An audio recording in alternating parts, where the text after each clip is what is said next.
உலக மக்கள் எல்லோருக்கும் வணக்கம். இது உங்கள் அம்பிகை ஜோதிடம்.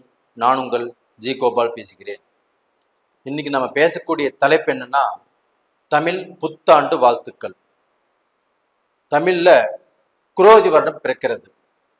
இந்த குரோதி வருடம் ஏப்ரல் மாதம் 14ஆம் தேதி 2024 பிறக்கிறது.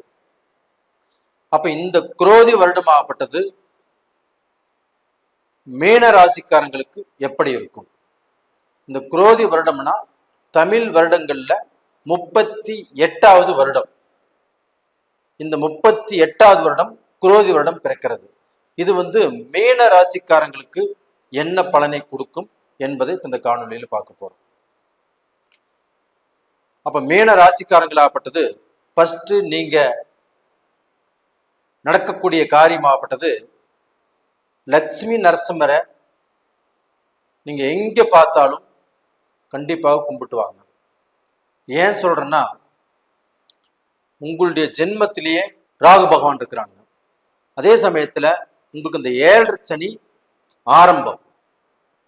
அப்ப இந்த 7.5 சனி ஆரம்பிக்கிறதுனால லட்சுமி நரசிம்மரை நீங்க கும்பிட்டு வர்றது எங்க பார்த்தாலும் சரி, உங்களுக்கு டைம் கிடைச்சா போய் கும்பிட்டு வந்துருங்க. இல்லை இந்த லட்சுமி நரசிம்மருடைய காயத்ரி மந்திரத்தை நீங்க கேட்டு வாங்க. இப்படி செய்யும்போது தான் உங்களுக்கு வரக்கூடிய அந்த பிரச்சனைகளிலிருந்து நீங்கள் தப்பித்துக் கொள்ளலாம். அது போக உங்களுக்கு இந்த கழுத்திலிருந்து தலை வரைக்கும் இருக்கக்கூடிய அந்த ஆர்கான்ஸ் ஆகப்பட்டது உங்களுக்கு பாதிக்கக்கூடிய அளவுக்கு வாய்ப்புகள் இருக்குது. அப்ப அதை நம்ம ரொம்ப கவனமாக பார்த்து கொள்வது நல்லது.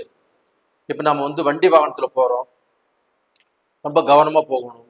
அதே சமயத்துல நாம ஒரு 80ல 100ல போறதோ 120ல போறதோ அதெல்லாம் அவாய்ட் பண்ணணும்.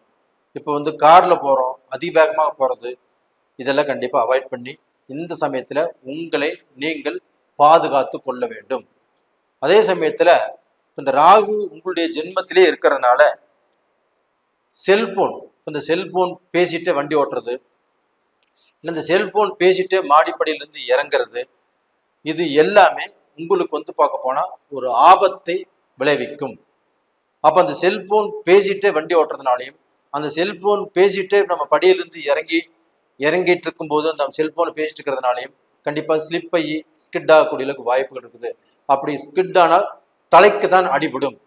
அப்ப அந்த தலையை நம்ம பத்திரமாக பாதுகாத்துக்கோம்னு சொல்றேன். அப்ப இந்த காலகட்டத்துல உங்களுக்கு இந்த மாதிரி பிரச்சனைகள்னால இந்த பாதிப்புகள் வரக்கூடிய வாய்ப்புகள் இருக்குது. அப்ப இந்த பாதிப்புகள் வரக்கூடாது அப்படிங்கிறது நீங்க மனசுல வச்சுக்கோங்க.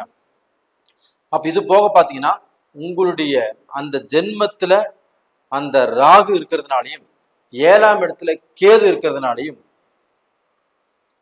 குடும்ப வாழ்க்கையில கொஞ்சம் பிரச்சனைகள் உருவாகக்கூடிய அளவுக்கு வாய்ப்புகள் இருக்குது. அப்ப அந்த குடும்பத்துல கணவன் மனைவிக்கு சில பிரச்சனைகளும் சில குழப்பங்களும் வாக்குவாதங்களும் ஒருத்தரை புரிஞ்சுக்க முடியாத சூழ்நிலையும் ஒருத்தரை விட்டு ஒருத்தர் பிரிஞ்சு போகக்கூடிய காலகட்டங்களும் உருவாக்கும். அப்ப இந்த காலகட்டத்தை ரெண்டாவது உங்களுக்கு அந்த 7.5 சனி ஆரம்பம் இருக்கிறதுனாலையும் கண்டிப்பாக இந்த பிரச்சனைகள் ஆகப்பட்டது உங்களுக்கு ஏதாவது ரூபத்துல டென்ஷனை கொடுக்கும், குழப்பத்தை கொடுக்கும். அதே சமயத்துல அந்த குழப்பங்கள் இல்லாமல் இருப்பதற்கு இந்த குரோதி வருடம் இந்த 7.5 சனியிலிருந்தும் அதே சமயத்தில் இந்த ராகு பிடியிலிருந்தும் நீங்கள் தப்பிப்பதற்குண்டான வாய்ப்புகளை ஏற்படுத்தி கொடுக்கும். அப்ப டோட்டலா பாத்தீங்கன்னா மீன ராசிக்காரங்களுக்கு இந்த குரோதி வருடம் உங்களுக்கு விபத்துகளில் இருந்தும், அதாவது உங்களுக்கு வரக்கூடிய பிரச்சனைகளில் இருந்தும், உங்களுக்கு வரக்கூடிய தொந்தரவுகளில் இருந்தும் கண்டிப்பாக இந்த குரோதி வருடத்துல நீங்க நல்லா இருப்பீங்க. அப்ப டோட்டலா பாத்தீங்கன்னா இந்த குரோதி வருடத்துல உங்களுக்கு தொழில் நல்லா இருக்கும். இப்போ 7.5 சனியே இருந்துட்டாலுமே அந்த தொழில் நல்லா இருக்கும், வியாபாரம் நல்லா இருக்கும், நீங்க செய்யக்கூடிய பிசினஸ் நல்லா இருக்கும். அப்போ தொழில இருந்து வந்த அந்த சிக்கல்கள் அந்த பிரச்சனைகள் ஆப்பட்டது உங்களுக்கு கொஞ்சம் கொஞ்சமாக குறைஞ்சு நான் நல்லா இருக்கிறேன் அப்படிங்கிற திருப்தி கண்டிப்பா கிடைக்கும். நீங்க வியாபாரம் செய்யறீங்க, ஒரு பிசினஸ் செய்யறீங்க, உங்களுக்கு லாபம் அப்படிங்கிறது உங்களுக்கு கண்டிப்பாக கிடைக்கும்.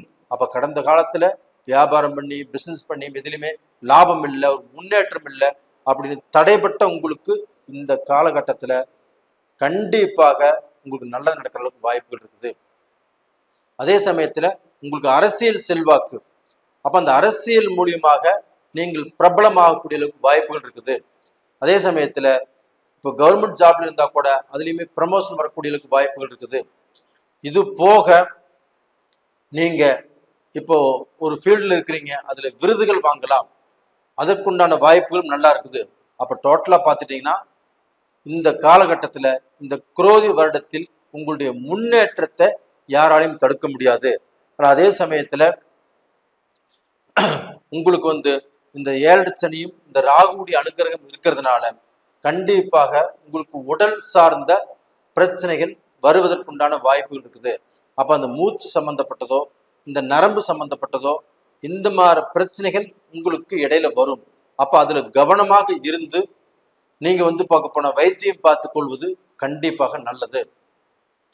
இது போக இப்ப உங்களுக்கு இந்த ராகு லக்னத்தில் இருக்கிறதுனால உங்களுக்கு இந்த அதிர்ஷ்ட வாய்ப்புகள் அப்படிங்கிறது நல்லா இருக்குது. அப்ப அந்த அதிர்ஷ்ட வாய்ப்புகள் அப்படின்னா அந்த லாட்டரி மூலியமாக உங்களுடைய பிரச்சனைகள் தீரக்கூடிய அளவுக்கு ஒரு அருமையான சான்ஸ் இருக்குது. இப்ப தமிழ்நாட்டில் விற்கிறது இல்லை, வேற ஸ்டேட்ல இல்லை வேற நாட்டில் கண்டிப்பாக இந்த வாய்ப்புகள் இருக்குது. அப்போ உங்களுடைய ஜென்ம ஜாதகம் நல்லா இருந்துச்சுன்னா, அதுல நடக்கக்கூடிய தசா புத்திகள் நல்லா இருந்துச்சுன்னா, இந்த லாட்டரினால கண்டிப்பாக உங்களுடைய பிரச்சனைகள் தீரக்கூடிய அளவுக்கு வாய்ப்பு இருக்குது. ஒரு அதிர்ஷ்டத்தை நீங்கள் அடைய போகிறீர்கள். அப்போ டோட்டலா பார்த்தீங்கன்னா இப்போ வெளிநாடு, சிங்கப்பூர், மலேசியா, இப்போ கனடா, ஆஸ்திரேலியா, லண்டன், ஸ்பெயின், இந்த மாதிரி கண்ட்ரில நிறைய பேர் இருக்கிறாங்க. இப்போ இவங்களுக்கு எல்லாமே வாய்ப்பு இருக்குதானா? நிச்சயமாக இருக்கிறது. அப்போ உங்களுடைய வாழ்க்கையில இந்த லாட்டரி நம்மளுக்கு அடிச்சா நம்மளுடைய பிரச்சனைகள் தீரும் அப்படின்னு நினைச்சு எத்தனை பேர் இந்த லாட்டரி வாங்குறவங்க இருக்கிறீங்க. அத்தனை பேருக்கும் இதற்கு முன்னாண்ட அந்த வாய்ப்புகள் கிடைக்கல. இப்போ இந்த மீன ராசியில் உள்ளவங்களுக்கு அந்த வாய்ப்பு இருக்கிறதுனால கண்டிப்பாக நீங்க வாங்கலாம், பயனடையலாம். இது போக பார்த்தீங்கன்னா நீங்க அந்த நாட்டில் சிட்டிசன்ஷிப் ஆகணும், அதற்கோசரம் நீங்க முயற்சி பண்ணிட்டு இருக்கிறீங்க. கடந்த காலங்களில் தடைபட்டு போச்சு, இந்த காலங்களில் நடக்குமானா கண்டிப்பாக நடப்பதற்குண்டான வாய்ப்புகள் இருக்குது. கண்டிப்பாக நீங்க முயற்சிகள் பண்ணலாம். அப்படி முயற்சி பண்ணி நீங்க அந்த நாட்டு சிட்டிசன் ஆகக்கூடிய வாய்ப்பு இருக்குது. ரெண்டாவது உங்களுக்கு இடமாற்றங்கள். அப்ப இடமாற்றம், ஊர் மாற்றம், தொழில் மாற்றம், இந்த மாதிரி மாற்றங்கள் ஆகப்பட்டது இப்ப பண்ணலாமான்னா தாராளமாக பண்ணலாம். அப்படி பண்றதுனால உங்களுக்கு நல்லதுதான் நடக்கும். அப்ப டோட்டலா பாத்தீங்கன்னா வீட்டை மாத்துறதோ இல்லை ஊரை மாத்துறதோ இல்லை டிஸ்ட்ரிக்டை மாத்துறதோ இல்லை வேற கண்ட்ரிக்கு போறதோ இது எல்லாமே நல்லபடியாக நடக்கிறதுக்கு வாய்ப்புகள் நல்லா இருக்குது. அதே சமயத்துல இந்த காலகட்டத்துல உங்களுக்கு திருமணங்கள் நடக்கிற அளவுக்கு வாய்ப்புகள் இருக்குது. அதே சமயத்துல நீங்க ஆசைப்பட்ட பெண்ணையே திருமணம் செய்யலாம். இல்ல எனக்கு ஒரு நல்ல லவ்வர் இல்லை, என்னை யாருமே பார்க்க மாட்டேங்கிறாங்க அப்படின்னா கண்டிப்பா இந்த காலகட்டத்துல உங்களுக்கு ஆசைப்பட்டு வரக்கூடிய வாய்ப்புகளும் இருக்குது. அப்ப இந்த காலகட்டத்துல அந்த திருமணங்கள் நடக்கும். ரெண்டாவது பார்க்க போனா எனக்கு பெண் துணை இல்லை, ஆண் துணை இல்லை அப்படிங்கிறவங்களுக்கு அந்த வாய்ப்புகள் கிடைக்கும். பிரிந்த உறவுகள் ஒன்று சேரும். இந்த மாதிரி வாய்ப்புகள் நல்லா இருக்குது. அதனால டோட்டலாக மேனராசியில பிறந்தவங்க நல்லா இருப்பீங்க. அந்த லக்ஷ்மி நரசிம்மரை மட்டும் எங்கே பார்த்தாலும் கும்பிட்டு வாங்க, நல்லா இருப்பீங்க. நேரில் இந்த பதிவு பிடிச்சிருக்குன்னு நினைக்கிறேன். பிடிச்சிருந்தா லைக் பண்ணுங்க, சப்ஸ்கிரைப் பண்ணுங்க, ஆல் அப்படிங்கிற பெல் பட்டனை ப்ரெஸ் பண்ணிக்கோங்க. உங்களிடமிருந்து விடைபெறுவது உங்களின் ஜி கோபால். நன்றி, வணக்கம்.